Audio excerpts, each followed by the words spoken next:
pretty electric in there. Everyone's got a little bit more of a spring in their step. Everyone in that building right now is really excited to see what all that hard work that we've done over the last few years and actually see it come to fruition today and get out in the water and actually have a race is exciting. Yeah, this is it. This is the moment we've been preparing for the last 3.5 years. The guys at Fizz, amazing atmosphere, ready to roll.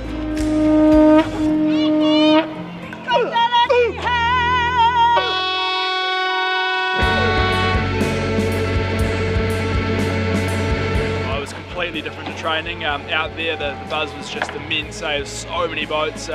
We appreciated the support hugely. There was just noise everywhere you went, everyone smiling, and awesome conditions for the first day. It was unfortunate I was on that second race and we just couldn't quite get it done, but it's good, that sharpens the axe for next time, and it's awesome to see that it's going to be really, really competitive for the rest of the week. Yeah, it was great to finally get racing. This is the, I suppose, moment we've been all waiting for 3 or so years, so it was great to get the boat to the start line. The first race for us was obviously a good one. We managed to get off the line in good shape and lead throughout. Felt like we were going really well, and then the second race, obviously the opposite to that. We made a bit of a mistake at the start and didn't get off the line that well, but it felt like we were coming back into them by the last lap. So it was, all in all, a pretty positive day and great to be racing.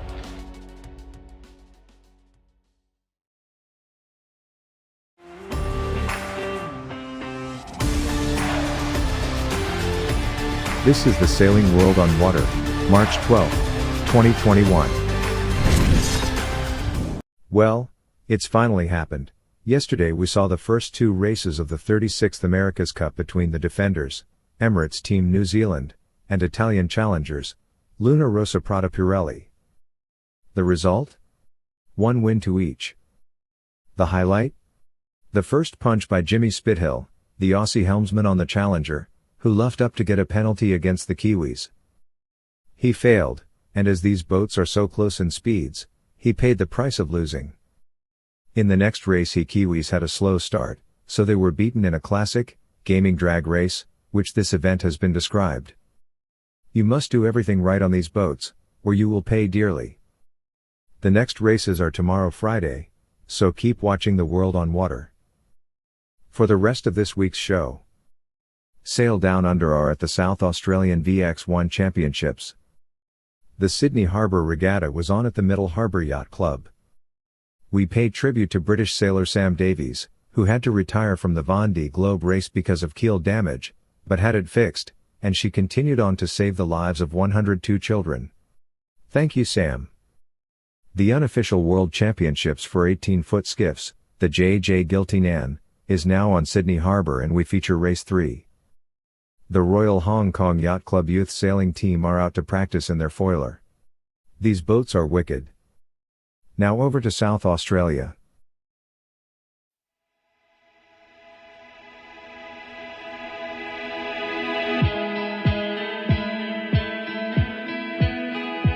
So we're here at O'Sullivan's Beach Marina for the inaugural South Australian VX1 state titles.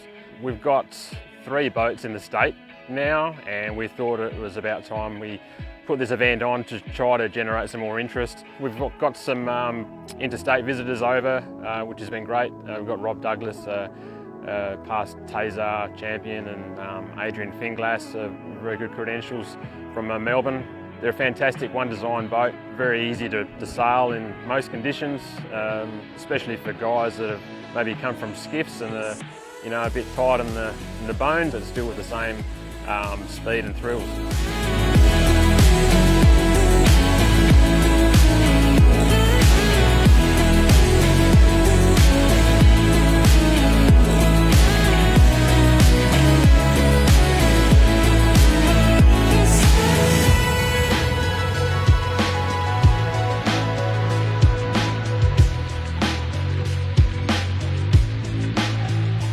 For me, it's like a Sharpie, I suppose. We have a good fleet of Sharpies here in SA. It's lighter, it's faster downwind, it's far more exciting. In a good sort of breeze with flat sort of water, we can easily hit 20 knots, and that's the sort of thrill that we all like. That's why most of us sail with VX1, is because of the excitement. Upwind it's pretty quick still, still pulling 6 knots upwind, but downwind's when it all happens. It drives nice and fast, stays up on the plane. It's got an asymmetrical height, so jibing it and dropping it and setting it is easy. So.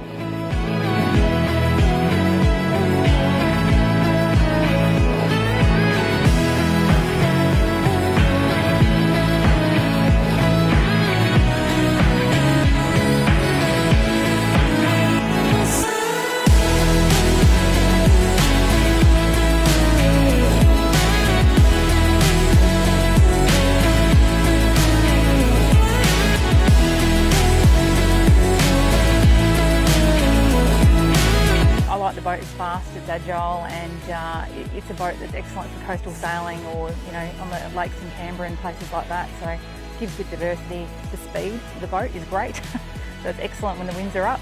You'll find the VX1s, everyone's pretty friendly. They're willing to share information and talk about how to make the best out of your boat, but they're always looking for different crew members and happy to take people out and give them a try. So yeah, there's a bit of banter, there's a bit of sledging occasionally between different boats, particularly at the start line. But no, it's we're a pretty calm boat. In fact, Chris and Scott have sailed together for a long time and they're very quiet and they just do things. So when I first started sailing with them, it was trying to understand how and when they do things, and they don't necessarily talk. So now we've worked each other out. It's actually quite a calm boat.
My name's Simone Hill and I'm racing on Tempo, which is a boat that races out of Middle Harbour Yacht Club.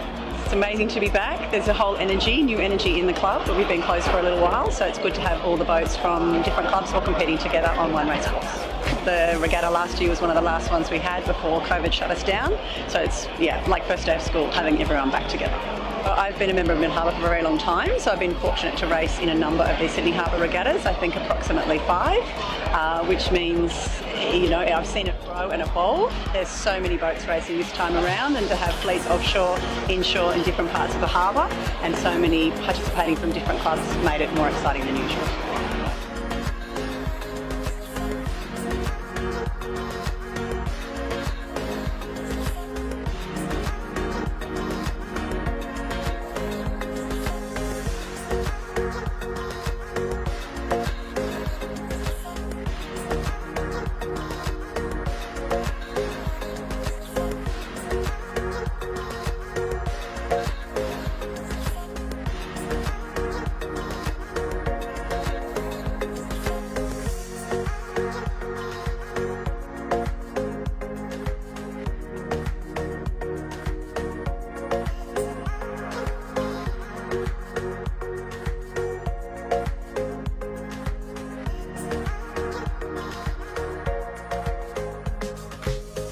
Our boat was racing in the Super 40 division, and we had 8 entries in that division.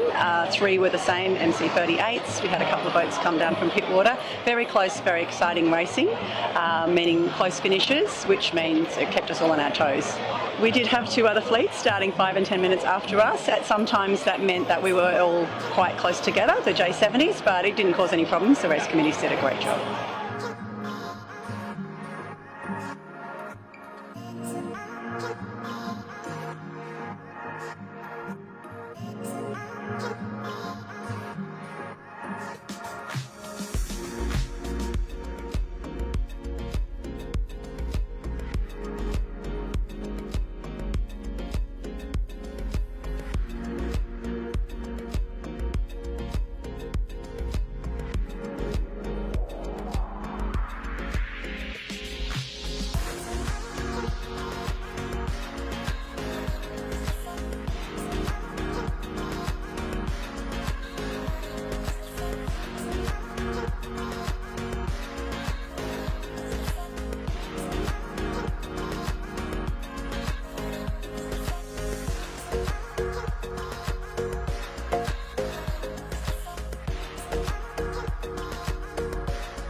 La première partie, c'était vraiment génial, juste comme je voulais faire.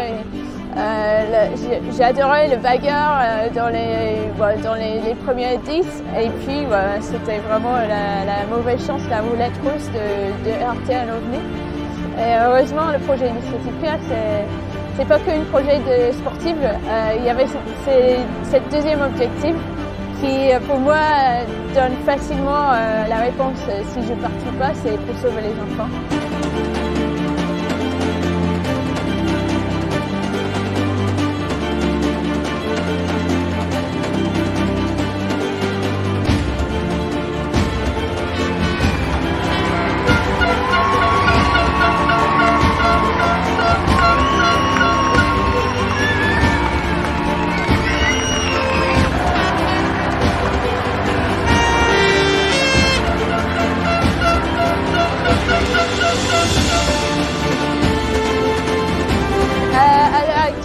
On a sauvé 102 enfants grâce à ce tour du monde, grâce à mes sponsors mécènes, Initiative Giltenan et Vendee. et grâce au public qui m'ont soutenu tout le tour du monde. Et je suis hyper fière parce que c'est loin au-delà de ce que j'avais mis comme objectif. Donc pour moi c'est un peu la cerise sur le gâteau et ça m'a bien gardé la motivation pendant les jours difficiles. Les dernières semaines j'étais un peu dur, le bateau est fatigué, j'ai eu pas mal de problèmes techniques. Du coup je suis hyper contente d'être ici au Sable de l'Or.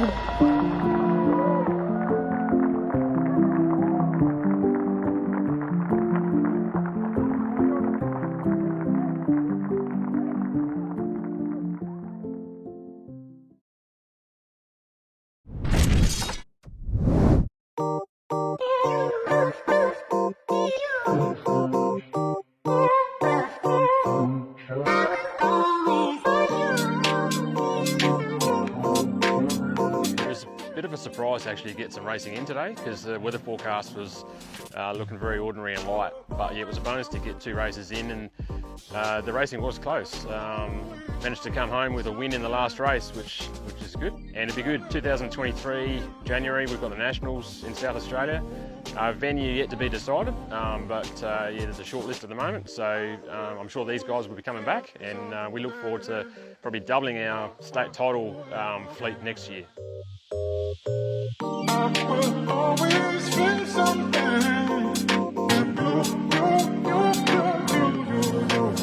Oh wow, like VX1, what a boat.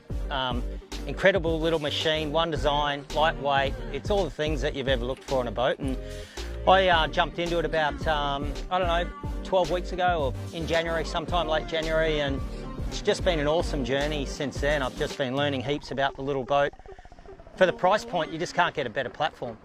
So yeah, I'm hooked. I was lucky enough to be supported by Tommy Gordon and Alex Higgins, 2 youth sailors from South Australia here. I came over by myself, and you know, the guys, they're out of the Australian youth system, sail all the little boats like 420s and cadets, and they just are able to step into any boat. So when you have guys like that supporting you, the wind's favoured us a bit, we're a bit light, but you know, the guys just are fantastic to sail with. Oh, I just can't wait to come back. Yeah, this Christie's Beach club is amazing. Little volunteer club right on the ocean, fantastic. You know, it's a credit to Chris's club and all the volunteers out there in the start boat. Just awesome work, you know. I've done a little bit of sports boats, but done like Melgers and the NSL last year. But yeah, these are heaps fun. I've sometimes sailed with my dad. He co-owns a VX1, but this is the first time properly sailing one in a regatta, and had lots of fun with it. It was a blast. It was good fun. We could have sailed better, but it was good fun.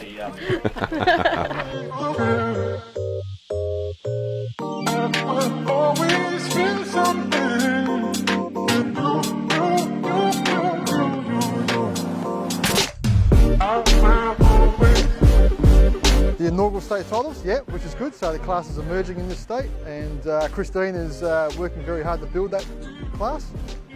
Christie Sailing Club, inaugurated in 1958, so 62 years old. As you see behind us, it's band day on today. We have a band every second Sunday. So yeah, the club's run completely by volunteers, so everyone's keen to get in and dig in and do their little bit to help make sure it works. And we're here to promote sailing. That's what it's all about.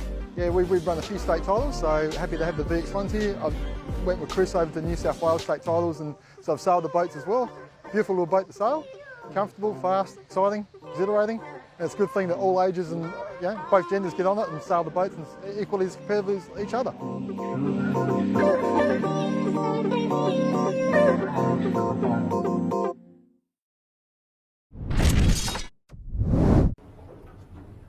Yeah, well, here we go. Tech 2's in a good position. The winning group down to Leeward and Smeg, so probably our 3 top boats on paper are pretty close to each other. Yeah. Noakes and Yandu up high on the committee boat. 23 seconds to go. Bird and Bear well advanced down the line. You can see him, he's popped right out there. They're slowing the boat down. Noakes Blue coming up towards the committee boat. But 10 seconds.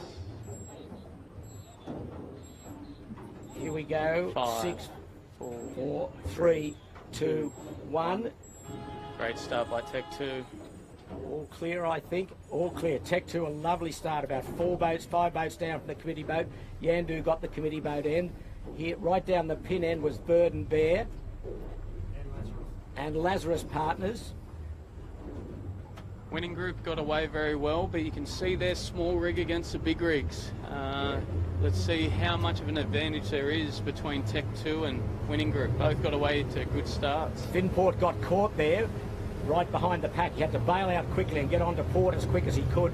So he's taking a lot of sterns and going right. Noakes sailing has tacked as well. Oh, right into Ilve. Probably didn't see him there. 2 short tacks. That was very costly for Noakes. Okay, the majority of the fleet on starboard, heading towards Steel Point. Tech 2 a very good start. Winning Group looked good. Good breeze at the moment, so the little rigs are doing well there. You can see Smeg coming up under Royal Oak. That's and Smeg and Winning Group are coming up to Tech 2 while the breeze is up. This is probably where the most breezes is at the moment, so let's see what happens as we get up the course. It gets a bit lighter. Okay, there's the Bird and Bear. Yeah, let's do that. So it's going to be an exciting finish here. I think at the moment you'd have to say Tech 2 will lead them in.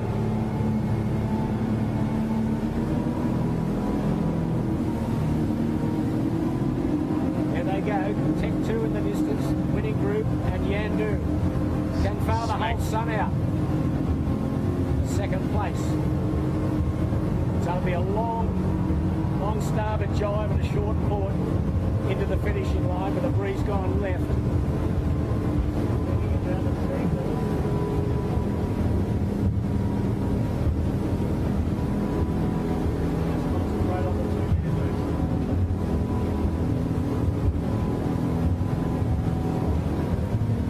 So this is going to be interesting for Winning Group. Winning Group obviously want to gain this point back. Second, they're in a good position. Like, they're probably going to finish third if they are patient. But what they're going to be trying to do is beat Yandu to the jibe here.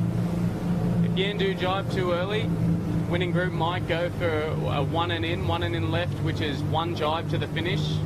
But at the moment, they're both in really good pressure, really good heading. There's not an opportunity for Winning Group, but they will have an opportunity to jump them in the jibe if they decide to go down that road.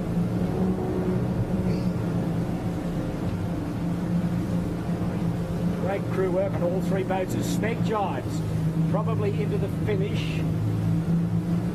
So he's well clear. And the breeze is up. It's good 18 knots here. Plenty of white caps. As we look upwind, there's Smeg. Winning Appliances jibe. The Winning Group, sorry. Just off screen, the Winning Group have jibed. They're good. Yandu jibes to leeward. So it'll be a race between these 2 for second place. Really good jibe on Yandu there. And there's another ferry coming down. He's bound for Manly. Will he come into play? Not on Smeg. Smeg will be across him. This ferry will be an issue, I think. Looks like it, doesn't it? Yeah, the ferries. The Smeg's comfortably across. And then we've got where the Winning Group have started letting their sails off. They're going to go behind. Yandu at this stage are going for the cross. They're in the one in the trouble, Yandu. What are they going to do? You can see what the John Winning Jr. is doing. He's flagging, he's spinning, going to get behind the ferry, so there'll be no incident. Yandu are going to roll the dice and go across. I think they're across. They'll be okay, I think. They're comfortably across. They'll be okay. Smeg looks like they're close to the finish line down there, guys. Yes, Smeg on their way now to win the 3rd heat. So that will hand a big advantage to Yandu. They will be second. Oh, they're in a good gust here, the Winning Group. What a killer. Okay. Well, that's all they could do. If they pushed it, they would have been right in front of the ferry and a big DSQ for them. But all good now. The Smeg are across and they are the winners. Terrific performance. First downwind leg, they really did it very well. Got their nose in front of the gate the first time. And from there on, they just kept on keeping on. Yandu, a great performance by John Winning Senior. You can wind up, Jimmy.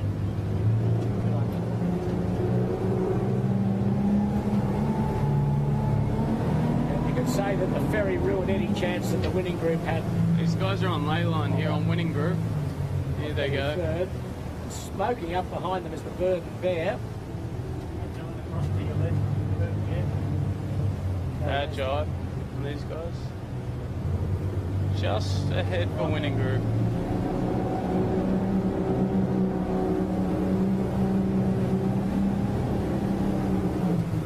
Okay, there's the Bird and Bear, there's the winning group. Bird and Bear jibing. Winning group Yeah, that's not a bad move by Bird and Bear. The pin end is definitely favoured with this left-hand shift. So they're going to go for the pin end and try to get it. But at the moment it looks like winning group will do it, I think. They're a little bit closer to the committee boat than Bird and Bear are to the finishing mark, but not much in it. Not a lot in it. It's very close finish here. Just winning group. Winning group third, Bird and Bear. Good effort. Wow. Gee, that was close. We'll give it to the winning group, I think, just. Yeah, I think winning group just got that. It was a good move by Bird and Bear. If they jibed a tiny bit earlier and went right for the pin end, they had a good shot at it. Okay, Shore and Partners will be next.